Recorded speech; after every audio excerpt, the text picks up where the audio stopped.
They say some places are not meant to be found. Some names should never be spoken aloud. And some forests should be left to the dead. In the heart of a forgotten village where the wind carries ancient warnings and trees whisper secrets to the moon, there lies a forest, Agadima, feared by all, spoken of by none. The elders call it cursed. The brave call it myth. But 6 teenagers didn't believe in curses. Until they stepped inside.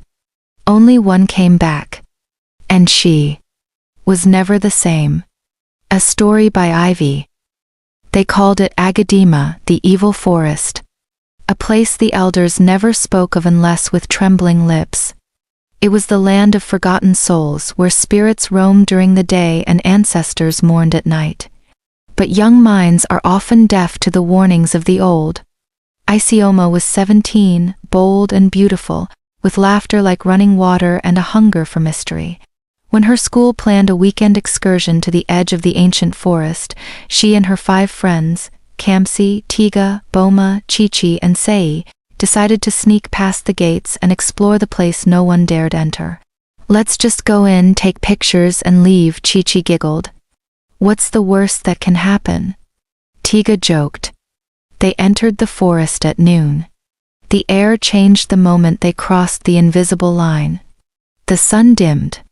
The trees twisted unnaturally. Whispers floated through the leaves. Still they laughed. Took selfies.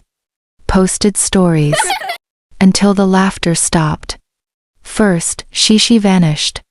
1 second she was behind them, the next gone. No scream. No trace. They searched and screamed her name, but the forest swallowed their voices. Then Boma began to laugh uncontrollably like she was possessed. She clawed at her own skin and ran into the trees. They never saw her again. Panic set in. They tried to leave, but the way out was no longer there. Sei said a prayer. He was yanked into the air by invisible hands and slammed into the roots of a tree. Dead. Just like that. Kamsi fell to her knees and begged for forgiveness for entering sacred land. A black mist rose from the ground and choked her. Her last words were, "We shouldn't have come." Only Isioma and Tiga remained. They ran. Hours passed. Days blurred. Time meant nothing in Agadima. Tiga collapsed, muttering about voices calling her name. When Isioma tried to lift her, Tiga whispered, "They chose you." And then she turned to ash. Isioma screamed and kept running until she fell before a tree with red cloth tied around it, an ancestral shrine. She remembered her grandmother's words. "If you ever lose your way in life, speak to the ancestors. They see what you cannot." Tears pouring, she knelt.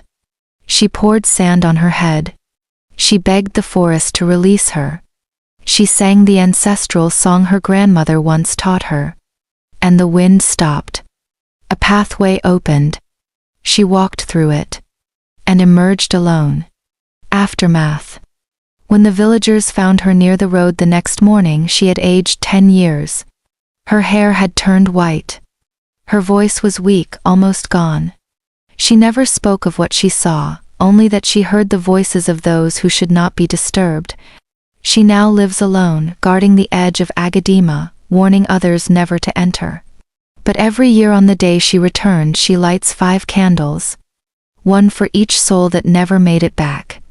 Moral of the story. As some doors are closed for a reason. A curiosity without respect for the sacred can become a curse. And never forget the warnings of the ancestors. Drop a comment down below and tell us what you've learned from this wonderful story, and don't forget to click on the follow button, like, share, and subscribe for more stories.